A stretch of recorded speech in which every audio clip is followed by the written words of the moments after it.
ಸ್ನೇಹಿತರೇ, ಈ ಪ್ರಪಂಚದಲ್ಲಿ ನಡೆಯುವ ಪ್ರತಿಯೊಂದು ಘಟನೆಯ ಹಿಂದೆಯೂ ಒಂದು ಅಗೋಚರವಾದ ಲೆಕ್ಕಾಚಾರವಿದೆ ಎಂದು ನಿಮಗೆ ಅನಿಸುವುದಿಲ್ಲವೇ? ನಾವು ದಿನನಿತ್ಯ ನೋಡುವ ಪ್ರಕೃತಿಯಲ್ಲಿ ಹೂವು ಅರಳುವುದರಿಂದ ಹಿಡಿದು ಗ್ರಹಗಳು ಸೂರ್ಯನ ಸುತ್ತ ಸುತ್ತುವವರೆಗೂ ಎಲ್ಲದರಲ್ಲೂ ಒಂದು ನಿರ್ದಿಷ್ಟವಾದ ವಿನ್ಯಾಸವಿದೆ. ಜಗತ್ತಿನ ಶ್ರೇಷ್ಠ ವಿಜ್ಞಾನಿ ನಿಕೋಲಾ ಟೆಸ್ಲಾ ಅವರು ಒಮ್ಮೆ ಒಂದು ಮಾತು ಹೇಳಿದ್ದರು. ಅದೇನೆಂದರೆ, ನಿಮಗೆ 3, 6 ಮತ್ತು 9 ಈ ಸಂಖ್ಯೆಗಳ ಮಹತ್ವ ತಿಳಿದಿದ್ದರೆ ನಿಮ್ಮ ಕೈಯಲ್ಲಿ ಈ ಬ್ರಹ್ಮಾಂಡದ ಕೀಲಿ ಕೈ ಇರುತ್ತದೆ ಎಂದು. ಹೌದು, ನೀವು ಕೇಳುತ್ತಿರುವುದು ಸತ್ಯ. ನಮ್ಮ ಪ್ರಾಚೀನ ವೇದಗಳಿಂದ ಹಿಡಿದು ಆಧುನಿಕ ವಿಜ್ಞಾನದವರೆಗೂ ಈ ಸಂಖ್ಯೆಗಳ ಗುಟ್ಟನ್ನು ಯಾರು ಭೇದಿಸುತ್ತಾರೋ ಅವರು ತಮ್ಮ ಹಣೆಬರಹವನ್ನೇ ಬದಲಿಸಿಕೊಳ್ಳಬಲ್ಲರು. ಇಂದಿನ ನಮ್ಮ ಚರ್ಚೆ ಕೇವಲ ಮಾಹಿತಿಯಲ್ಲ, ಇದು ನಿಮ್ಮ ಬದುಕಿನ ದಿಕ್ಕನ್ನೇ ಬದಲಿಸುವ ಒಂದು ಸಂಜೀವಿನಿ. ಆಡಿಯೋ ಇನ್ಸೈಟ್ಸ್ಗೆ ನಿಮ್ಮೆಲ್ಲರಿಗೂ ಆದರದ ಸ್ವಾಗತ. ಇವತ್ತು ನೀವೆಲ್ಲರೂ ಸೇರಿ ಒಂದು ಅದ್ಭುತವಾದ ಪಯಣವನ್ನು ಕೈಗೊಳ್ಳೋಣ. ಇದು ನಮ್ಮ ಮನಸ್ಸಿನ ಆಳವನ್ನು ಶೋಧಿಸುವ ಮತ್ತು ಬ್ರಹ್ಮಾಂಡದ ಶಕ್ತಿಯನ್ನು ನಮ್ಮದಾಗಿಸಿಕೊಳ್ಳುವ ಪಯಣ. ಬನ್ನಿ ತಡಮಾಡದೆ ವಿಷಯಕ್ಕೆ ಬರೋಣ. ಸ್ನೇಹಿತರೇ, ನಾವೆಲ್ಲರೂ ಒಂದು ಕಾರಣ ಮತ್ತು ಪರಿಣಾಮದ ಜಗತ್ತಿನಲ್ಲಿ ಬದುಕುತ್ತಿದ್ದೇವೆ. ಅಂದರೆ ಕಾಸ್ ಅಂಡ್ ಎಫೆಕ್ಟ್ ಅಂತಾರಲ್ಲ ಹಾಗೆ. ನಿಮ್ಮ ಜೀವನದಲ್ಲಿ ಇವತ್ತು ನೀವು ಎಷ್ಟು ಹಣ ಸಂಪಾದಿಸುತ್ತಿದ್ದೀರಿ, ನಿಮಗೆ ಎಂತಹ ಸ್ನೇಹಿತರಿದ್ದಾರೆ, ನೀವು ಎಷ್ಟು ಸಂತೋಷವಾಗಿದ್ದೀರಿ ಅಥವಾ ಎಷ್ಟು ನೋವಿನಲ್ಲಿದ್ದೀರಿ ಎನ್ನುವುದೆಲ್ಲವೂ ಒಂದು ಪರಿಣಾಮ ಮಾತ್ರ. ಹೌದು, ಇವೆಲ್ಲವೂ ರಿಸಲ್ಟ್ಸ್. ಆದರೆ ಇದರ ಮೂಲ ಕಾರಣ ಎಲ್ಲಿದೆ ಎಂದು ಹುಡುಕುವ ಪ್ರಯತ್ನವನ್ನು ನಾವು ಎಷ್ಟು ಜನ ಮಾಡುತ್ತೇವೆ ಹೇಳಿ? ಬಹುತೇಕ ನಾವು ಕನ್ನಡಿ ಮುಂದೆ ನಿಂತು ಪ್ರತಿಬಿಂಬವನ್ನು ಬದಲಿಸಲು ಪ್ರಯತ್ನ ಪಡುತ್ತೇವೆ, ಆದರೆ ಮೂಲ ವಸ್ತುವನ್ನು ಬದಲಿಸಲು ಮರೆತು ಬಿಡುತ್ತೇವೆ. ನಮ್ಮ ಹಿರಿಯರು ಒಂದು ಮಾತನ್ನು ಹೇಳುತ್ತಿದ್ದರು, ಯಥಾದೃಷ್ಟಿ ತಥಾ ಸೃಷ್ಟಿ ಎಂದು. ಅಂದರೆ ನೀವು ಜಗತ್ತನ್ನು ಹೇಗೆ ನೋಡುತ್ತೀರೋ ಜಗತ್ತು ನಿಮಗೆ ಹಾಗೆಯೇ ಕಾಣುತ್ತದೆ. ಇದು ಕೇವಲ ವೇದಾಂತದ ಮಾತಲ್ಲ, ಇದೇ ಇವತ್ತಿನ ನಿಕೋಲಾ ಟೆಸ್ಲಾ ಅವರ ಸೀಕ್ರೆಟ್ ಕೋಡ್ನ ಮೂಲ ತತ್ವ ಕೂಡ ಹೌದು.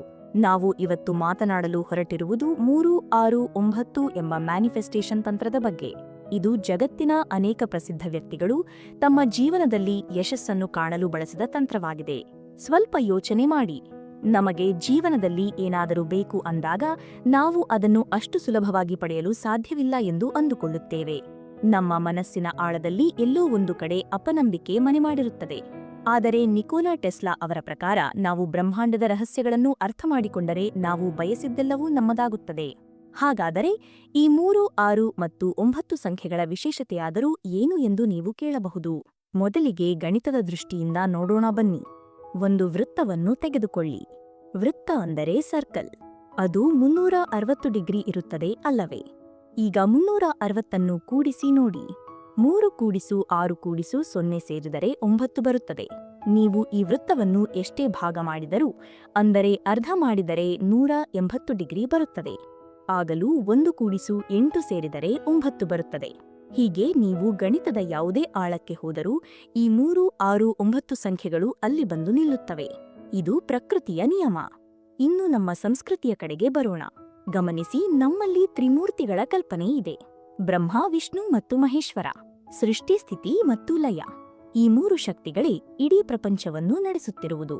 ಹಾಗೆಯೇ ತ್ರಿವೇಣಿ ಸಂಗಮ ಎಂದು ಹೇಳುತ್ತೇವೆ, ಅಂದರೆ ಗಂಗೆ, ಯಮುನೆ ಮತ್ತು ಸರಸ್ವತಿ ಸೇರುವ ಜಾಗ.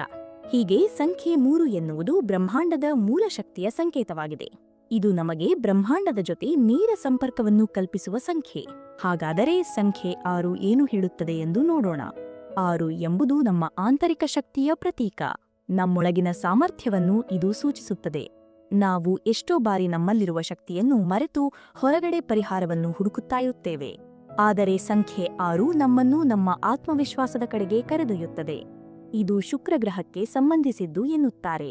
ಶುಕ್ರ ಎಂದರೆ ಪ್ರೀತಿ ಮತ್ತು ಸೌಂದರ್ಯದ ಸಂಕೇತ. ನಮ್ಮ ಜೀವನದ ಪ್ರೀತಿ ಮತ್ತು ಸಾಮರಸ್ಯವನ್ನು ಕಾಪಾಡಿಕೊಳ್ಳಲು ಈ ಸಂಖ್ಯೆ ಬಹಳ ಮುಖ್ಯವಾಗುತ್ತದೆ. ಇನ್ನು ಕೊನೆಯದಾಗಿ ಸಂಖ್ಯೆ 9. ಇದು ಬಹಳ ವಿಚಿತ್ರ ಮತ್ತು ಶಕ್ತಿಶಾಲಿ ಸಂಖ್ಯೆ.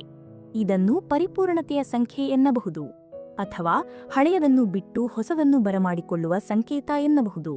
ನಾವು ಯಾವಾಗ ಹಳೆಯ ಕಲ್ಮಶಗಳನ್ನು ಬಿಡುತ್ತೇವೋ ಆಗ ಮಾತ್ರ ಹೊಸ ಅವಕಾಶಗಳು ನಮ್ಮದಾಗುತ್ತವೆ. 9 ಎನ್ನುವುದು ಬ್ರಹ್ಮಾಂಡದ ಸೀಕ್ರೆಟ್ ಡೋರ್ ಅಥವಾ ರಹಸ್ಯ ಬಾಗಿಲು ಇದ್ದ ಹಾಗೆ. ಈಗ ನಿಮಗೆ ಈ ಸಂಖ್ಯೆಗಳ ಮಹತ್ವ ಅರ್ಥವಾಗಿದೆ ಎಂದು ಭಾವಿಸುತ್ತೇನೆ. ಈಗ ಅಸಲಿ ವಿಷಯಕ್ಕೆ ಬರೋಣ. ಈ ಜ್ಞಾನವನ್ನು ಇಟ್ಟುಕೊಂಡು ನಮ್ಮ ಜೀವನವನ್ನು ಬದಲಾಯಿಸುವುದು ಹೇಗೆ? ಇದಕ್ಕೆ ಒಂದು ನಿರ್ದಿಷ್ಟವಾದ ವಿಧಾನವಿದೆ. ಅದನ್ನೇ ನಾವು 3, 6, 9 ಮ್ಯಾನಿಫೆಸ್ಟೇಷನ್ ಟೆಕ್ನಿಕ್ ಎಂದು ಕರೆಯುತ್ತೇವೆ. ಇದನ್ನು ಮಾಡುವುದು ಹೇಗೆ ಎಂದು ಹಂತ ಹಂತವಾಗಿ ತಿಳಿದುಕೊಳ್ಳೋಣ ಬನ್ನಿ. ಮೊದಲನೆಯದಾಗಿ ನಮಗೆ ಏನು ಬೇಕು ಎನ್ನುವುದರ ಬಗ್ಗೆ ಸ್ಪಷ್ಟತೆ ಇರಬೇಕು. ನೋಡಿ ಸ್ನೇಹಿತರೆ, ನಾವು ಬಸ್ ನಿಲ್ದಾಣಕ್ಕೆ ಹೋಗಿ ನನಗೆ ಟಿಕೆಟ್ ಕೊಡಿ ಎಂದು ಕೇಳಿದರೆ ಕಂಡಕ್ಟರ್ ಎಲ್ಲಿಗೆ ಎಂದು ಕೇಳುತ್ತಾರೆ. ಆಗ ನಾವು ಎಲ್ಲಿಗಾದರೂ ಕೊಡಿ ಅಂದರೆ ಅವರು ನಮ್ಮನ್ನು ಹುಚ್ಚರು ಎಂದು ಭಾವಿಸುತ್ತಾರೆ ಅಲ್ವಾ?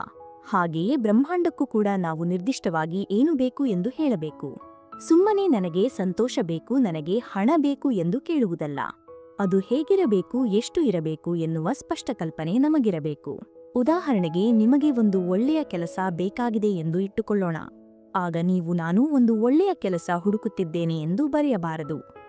ಬದಲಿಗೆ ನನಗೆ ಇಂತಹ ಕಂಪನಿಯಲ್ಲಿ ಇಷ್ಟು ಸಂಬಳದ ಕೆಲಸ ಸಿಕ್ಕಿರುವುದಕ್ಕೆ ನಾನು ತುಂಬಾ ಸಂತೋಷವಾಗಿದ್ದೇನೆ ಮತ್ತು ಧನ್ಯವಾದಗಳು ಎಂದು ಬರೆಯಬೇಕು. ಅಂದರೆ ಆ ಕೆಲಸ ಈಗಾಗಲೇ ನಿಮಗೆ ಸಿಕ್ಕಿದೆ ಎಂದು ಭಾವಿಸಬೇಕು. ಇದನ್ನೇ ಅಫರ್ಮೇಷನ್ ಎಂದು ಕರೆಯುತ್ತಾರೆ. ನಮ್ಮ ಮನಸ್ಸಿಗೆ ವರ್ತಮಾನ ಮತ್ತು ಭವಿಷ್ಯದ ವ್ಯತ್ಯಾಸ ಗೊತ್ತಿರುವುದಿಲ್ಲ. ನಾವು ಏನನ್ನು ನಂಬುತ್ತೇವೋ ಅದು ಅದನ್ನು ನಿಜ ಮಾಡಲು ಹೊರಡುತ್ತದೆ.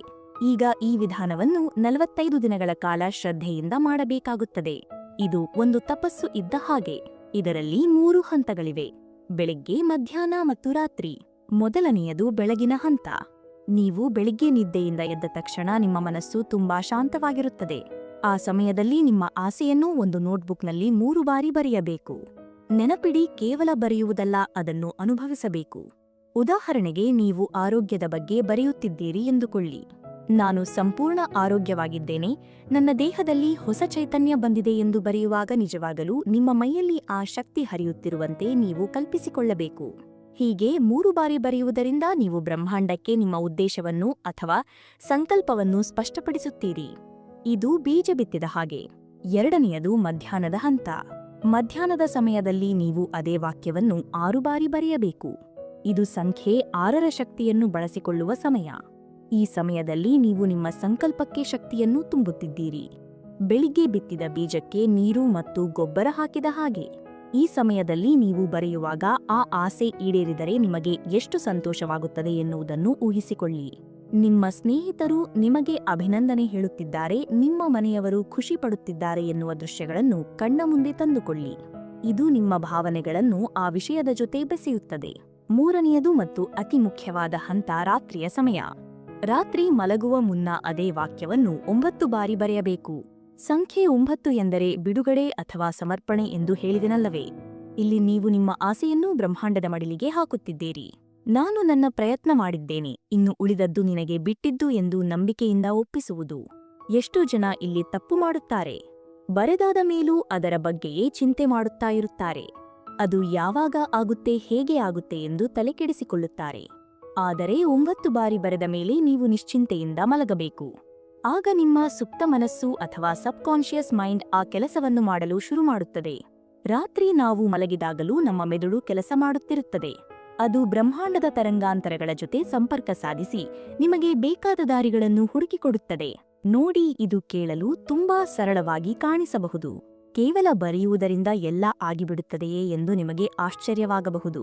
ಆದರೆ ಇಲ್ಲಿ ಬರೆಯುವುದು ಮುಖ್ಯವಲ್ಲ. ಬರೆಯುವಾಗ ನಮ್ಮ ಮನಸ್ಸಿನಲ್ಲಿ ಮೂಡುವ ಭಾವನೆಗಳು ಮತ್ತು ನಂಬಿಕೆ ಮುಖ್ಯ. ಒಂದು ಚಿಕ್ಕ ಉದಾಹರಣೆ ಕೊಡುತ್ತೇನೆ ಕೇಳಿ. ನೀವು ನಿಮ್ಮ ಮನೆಯಲ್ಲಿ ಟಿವಿ ನೋಡುತ್ತಿದ್ದೀರಿ ಎಂದುಕೊಳ್ಳಿ. ನಿಮಗೆ ಬೇಕಾದ ಚಾನೆಲ್ ಬರಬೇಕೆಂದರೆ ನೀವು ಸರಿಯಾದ ನಂಬರ್ ಒತ್ತಬೇಕು ಅಲ್ವಾ? ನೀವು ತಪ್ಪು ನಂಬರ್ ಒತ್ತಿ ನನಗೆ ಆ ಚಾನೆಲ್ ಬರುತ್ತಿಲ್ಲ ಎಂದು ದೂರುವಂತಿಲ್ಲ. ನಮ್ಮ ಮನಸ್ಸು ಕೂಡ ಒಂದು ಟ್ರಾನ್ಸ್ಮೀಟರ್ ಇದ್ದ ಹಾಗೆ. ನಾವು ಯಾವ ಆಲೋಚನೆಯ ಫ್ರೀಕ್ವೆನ್ಸಿ ಅಥವಾ ತರಂಗಾಂತರವನ್ನು ಬಿಡುತ್ತೇವೋ ಅದೇ ತರಂಗಾಂತರದ ಘಟನೆಗಳನ್ನು ನಾವು ಆಕರ್ಷಿಸುತ್ತೇವೆ.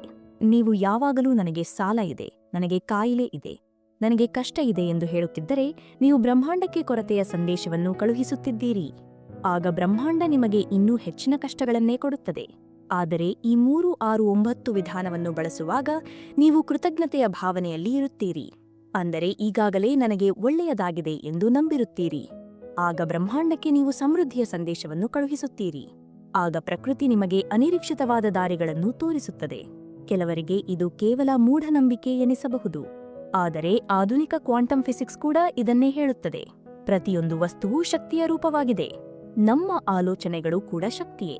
ಸಮಾನವಾದ ಶಕ್ತಿಗಳು ಒಂದನ್ನೊಂದು ಆಕರ್ಷಿಸುತ್ತವೆ. ಇದನ್ನು ನಾವು ಲಾ ಆಫ್ ಅಟ್ರಾಕ್ಷನ್ ಎನ್ನುತ್ತೇವೆ. ನಿಕೋಲಾ ಟೆಸ್ಲಾ ಅವರು ವಿಜ್ಞಾನಿಯಾಗಿದ್ದರು. ಅವರು ವೇದಗಳ ಆಳವಾದ ಅಧ್ಯಯನ ಮಾಡಿದ್ದರು. ಸ್ವಾಮಿ ವಿವೇಕಾನಂದರ ಜೊತೆಗೂ ಅವರು ಸಂಪರ್ಕದಲ್ಲಿದ್ದರು ಎಂಬ ಮಾತುಗಳಿವೆ. ಹಾಗಾಗಿ ಈ 3, 6, 9 ಎನ್ನುವುದು ಕೇವಲ ಅಂಕಿಸಂಖ್ಯೆಯಲ್ಲ, ಅದು ವಿಜ್ಞಾನ ಮತ್ತು ಆಧ್ಯಾತ್ಮದ ಸಂಗಮ. ಈ ಪ್ರಯೋಗವನ್ನು ಮಾಡುವಾಗ ಕೆಲವು ನಿಯಮಗಳನ್ನು ಪಾಲಿಸುವುದು ಬಹಳ ಮುಖ್ಯ. ಮೊದಲನೆಯದಾಗಿ ಸ್ಥಿರತೆ ಅಥವಾ ಕನ್ಸಿಸ್ಟೆನ್ಸಿ, ಅಂದರೆ ದಿನ ಬಿಡದೆ 45 ದಿನಗಳ ಕಾಲ ಇದನ್ನು ಮಾಡಬೇಕು. ಒಂದೆರಡು ದಿನ ಮಾಡಿ ಫಲಿತಾಂಶ ಬರಲಿಲ್ಲ ಎಂದು ಬಿಟ್ಟು ಬಿಡಬಾರದು. ಒಂದು ಮರ ಬೆಳೆಯಲು ಸಮಯ ಬೇಕಲ್ಲವೇ, ಹಾಗೆಯೇ ನಮ್ಮ ಆಸೆಗಳು ನನಸಾಗಲು ಬ್ರಹ್ಮಾಂಡಕ್ಕೆ ಸ್ವಲ್ಪ ಸಮಯ ಕೊಡಬೇಕು. ಎರಡನೆಯದಾಗಿ ನಂಬಿಕೆ. ನೀವು ಬರೆಯುವಾಗ ಮನಸ್ಸಿನಲ್ಲಿ ಸಂಶಯ ಇಟ್ಟುಕೊಂಡು ಬರೆದರೆ ಅದು ಫಲಿಸುವುದಿಲ್ಲ. ಇದು ಆಗುತ್ತೋ ಇಲ್ಲವೋ ಎಂಬ ಅನುಮಾನ ಬಂದರೆ ನೀವು ಬ್ರಹ್ಮಾಂಡದ ಶಕ್ತಿಯನ್ನು ಪ್ರಶ್ನಿಸಿದಂತೆ. ಮೂರನೆಯದಾಗಿ ಒಂದೇ ಸಮಯದಲ್ಲಿ ಒಂದೇ ಆಸೆಯ ಮೇಲೆ ಗಮನ ಕೊಡಿ. 10 ಹಲವು ಆಸೆಗಳನ್ನು ಒಟ್ಟಿಗೆ ಬರೆಯಬೇಡಿ. ನಿಮ್ಮ ಶಕ್ತಿ ಚದುರಿ ಹೋಗುತ್ತದೆ. ಅರ್ಜುನನಿಗೆ ಪಕ್ಷಿಯ ಕಣ್ಣು ಮಾತ್ರ ಕಾಣಿಸಿದ ಹಾಗೆ ನಿಮಗೆ ನಿಮ್ಮ ಗುರಿ ಮಾತ್ರ ಕಾಣಿಸಬೇಕು. ನಿಮಗೆ ಒಂದು ನೈಜ ಉದಾಹರಣೆಯನ್ನು ಕೊಡುತ್ತೇನೆ. ಒಬ್ಬ ವ್ಯಕ್ತಿ ಇದ್ದರು. ಅವರು ಆರ್ಥಿಕವಾಗಿ ಬಹಳ ಸಂಕಷ್ಟದಲ್ಲಿದ್ದರು. ಸಾಲದ ಬಾಧೆ ಅವರನ್ನು ಕಾಡುತ್ತಿತ್ತು. ಅವರು ಈ ಟೆಸ್ಲಾ ವಿಧಾನದ ಬಗ್ಗೆ ತಿಳಿದುಕೊಂಡರು. ಅವರು ಪ್ರತಿದಿನ ಬೆಳಿಗ್ಗೆ ಎದ್ದು 3 ಬಾರಿ ನನ್ನ ಬಳಿ ನನ್ನ ಅಗತ್ಯಕ್ಕೆ ಬೇಕಾದಷ್ಟು ಹಣವಿದೆ ಮತ್ತು ನಾನು ಆರ್ಥಿಕವಾಗಿ ಸ್ವತಂತ್ರನಾಗಿದ್ದೇನೆ, ಧನ್ಯವಾದಗಳು ಎಂದು ಬರೆಯಲು ಶುರು ಮಾಡಿದರು. ಮಧ್ಯಾಹ್ನ 6 ಬಾರಿ ಮತ್ತು ರಾತ್ರಿ 9 ಬಾರಿ ಇದನ್ನೇ ಮುಂದುವರೆಸಿದರು. ಆರಂಭದಲ್ಲಿ ಅವರಿಗೆ ಇದು ವಿಚಿತ್ರ ಎನಿಸಿತು. ಜೇಬಿನಲ್ಲಿ ಹಣವಿಲ್ಲದಾಗ ನಾನು ಶ್ರೀಮಂತ ಎಂದು ಬರೆಯುವುದು ಸುಳ್ಳು ಹೇಳಿದ ಹಾಗೆ ಅಲ್ವಾ ಎಂದು ಅನಿಸಿತು. ಆದರೆ ಹೋಗ್ತಾ ಹೋಗ್ತಾ ಅವರ ಮನಸ್ಥಿತಿ ಬದಲಾಗಲು ಶುರುವಾಯಿತು. ಅವರು ಕೊರತೆಯ ಬಗ್ಗೆ ಯೋಚಿಸುವುದನ್ನು ಬಿಟ್ಟು ಅವಕಾಶಗಳ ಬಗ್ಗೆ ಯೋಚಿಸಲು ಶುರು ಮಾಡಿದರು. ಆಶ್ಚರ್ಯ ಎಂಬಂತೆ ಅವರಿಗೆ ಒಂದು ಹೊಸ ವ್ಯವಹಾರದ ಐಡಿಯಾ ಬಂತು. ಅವರು ಧೈರ್ಯ ಮಾಡಿ ಮುಂದುವರೆದರು. 45 ದಿನಗಳು ಕಳೆಯುವಷ್ಟರಲ್ಲಿ ಅವರ ಸಾಲ ತೀರುವ ಹಾದಿ ಸುಗಮವಾಗಿತ್ತು. ಇದು ಪವಾಡವಲ್ಲ ಸ್ನೇಹಿತರೆ, ಇದು ಮನಸ್ಸಿನ ಬದಲಾವಣೆ. ಯಾವಾಗ ಮನಸ್ಸು ಬದಲಾಗುತ್ತದೋ ಆಗ ದಾರಿಗಳು ತಾನಾಗಿಯೇ ತೆರೆದುಕೊಳ್ಳುತ್ತವೆ. ಇನ್ನೊಂದು ವಿಷಯವನ್ನು ಗಮನಿಸಿ. ನೀವು ಬರೆಯುವಾಗ ಆದಷ್ಟು ವರ್ತಮಾನ ಕಾಲದಲ್ಲಿ, ಅಂದರೆ ಪ್ರೆಸೆಂಟ್ ಟೆನ್ಸ್ನಲ್ಲಿ ಬರೆಯಿರಿ. ನನಗೆ ಕಾರು ಸಿಗಲಿ ಎಂದು ಬರೆಯಬೇಡಿ. ನನ್ನ ಹತ್ತಿರ ಕಾರು ಇದೆ ಎಂದು ಬರೆಯಿರಿ.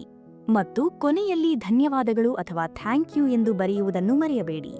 ಕೃತಜ್ಞತೆ ಎನ್ನುವುದು ಅತ್ಯಂತ ಶಕ್ತಿಶಾಲಿಯಾದ ಭಾವನೆ. ನೀವು ಯಾವುದಕ್ಕೆ ಕೃತಜ್ಞತೆ ಸಲ್ಲಿಸುತ್ತೀರೋ ಅದು ನಿಮ್ಮ ಜೀವನದಲ್ಲಿ ಹೆಚ್ಚಾಗುತ್ತದೆ. ಈ 45 ದಿನಗಳ ಪ್ರಯಾಣದಲ್ಲಿ ನಿಮಗೆ ಹಲವು ಅಡೆತಡೆಗಳು ಬರಬಹುದು.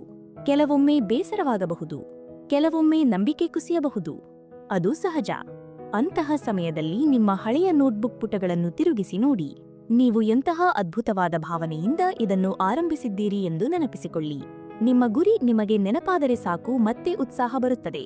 ಅಲ್ಲದೆ ಈ 3, 6, 9 ಸಂಖ್ಯೆಗಳನ್ನು ನೀವು ದಿನನಿತ್ಯದ ಜೀವನದಲ್ಲೂ ಗಮನಿಸಬಹುದು.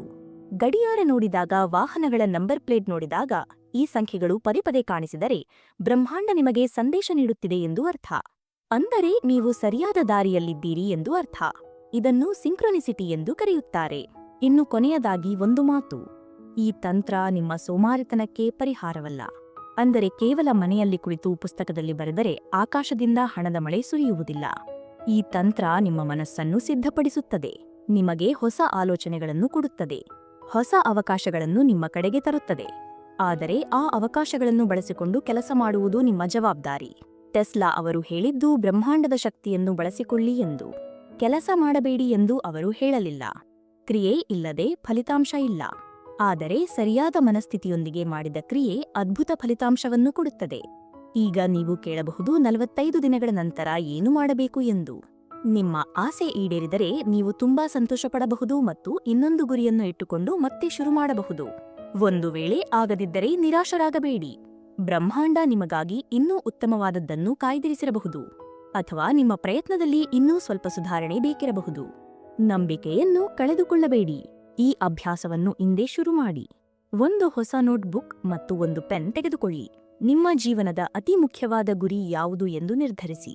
ಇಂದಿನಿಂದಲೇ ಬೆಳಿಗ್ಗೆ 3, ಮಧ್ಯಾಹ್ನ 6 ಮತ್ತು ರಾತ್ರಿ 9 ಬಾರಿ ಬರೆಯಲು ಆರಂಭಿಸಿ. ನಿಮ್ಮ ಬದುಕಿನ ಚುಕ್ಕಾಣಿ ನಿಮ್ಮ ಕೈಯಲ್ಲಿದೆ. ಅದನ್ನು ಬೇರೆಯವರ ಕೈಗೆ ಕೊಡಬೇಡಿ.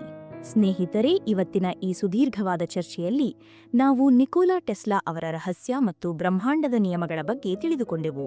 ಇದೆಲ್ಲವೂ ನಮ್ಮ ಮನಸ್ಸಿನ ಆಟ. ನಮ್ಮ ಆಲೋಚನೆಗಳು ನಮ್ಮ ಶತ್ರುಗಳಾಗುವ ಬದಲು ನಮ್ಮ ಮಿತ್ರರಾಗಬೇಕು. ಆಗ ಮಾತ್ರ ಜೀವನ ಸುಂದರವಾಗುತ್ತದೆ. ಹೋಗುವ ಮುನ್ನ ಒಂದು ಚಿಂತನೆ. ನಾವು ಸಮುದ್ರದ ದಡದಲ್ಲಿ ನಿಂತು ಅಲೆಗಳನ್ನು ಎಣಿಸುತ್ತಾ ಕಾಲ ಕಳೆಯಬಹುದು ಅಥವಾ ಧೈರ್ಯ ಮಾಡಿ ಸಮುದ್ರಕ್ಕೆ ಇಳಿದು ಮುತ್ತು ರತ್ನಗಳನ್ನು ಹುಡುಕಬಹುದು. ಆಯ್ಕೆ ನಮ್ಮದು. ಈ 3, 6, 9 ವಿಧಾನ ಒಂದು ದಿಕ್ಸೂಚಿ ಇದ್ದ ಹಾಗೆ. ಅದು ದಾರಿ ತೋರಿಸುತ್ತದೆ. ನಡೆಯಬೇಕಾದವರು ನಾವು. ನಿಮ್ಮೆಲ್ಲರ ಕನಸುಗಳು ನನಸಾಗಲಿ ಎಂದು ಆಶಿಸುತ್ತಾ ಇಂದಿನ ಸಂಚಿಕೆಯನ್ನು ಮುಗಿಸುತ್ತಿದ್ದೇನೆ. ಈ ವಿಷಯ ನಿಮಗೆ ಇಷ್ಟವಾಗಿದ್ದರೆ ದಯವಿಟ್ಟು ಲೈಕ್ ಮಾಡಿ ಮತ್ತು ನಿಮ್ಮ ಸ್ನೇಹಿತರೊಂದಿಗೆ ಹಂಚಿಕೊಳ್ಳಿ. ಯಾರಿಗೊತ್ತು, ಅವರ ಜೀವನದಲ್ಲೂ ಇದು ಒಂದು ದೊಡ್ಡ ಬದಲಾವಣೆಯನ್ನು ತರಬಹುದು. ಆಡಿಯೋ ಇನ್ಸೈಟ್ಸ್ ಚಾನೆಲ್ಗೆ ಸಬ್ಸ್ಕ್ರೈಬ್ ಆಗುವುದನ್ನು ಮರೆಯಬೇಡಿ. ಮುಂದಿನ ಸಂಚಿಕೆಯಲ್ಲಿ ಮತ್ತೊಂದು ಇಂಟರೆಸ್ಟಿಂಗ್ ವಿಷಯದೊಂದಿಗೆ ನಿಮ್ಮ ಮುಂದೆ ಬರುತ್ತೇನೆ. ಅಲ್ಲಿವರೆಗೂ ನಗುನಗುತ್ತಾ ಇರಿ, ಆರೋಗ್ಯವಾಗಿರಿ. ಧನ್ಯವಾದಗಳು.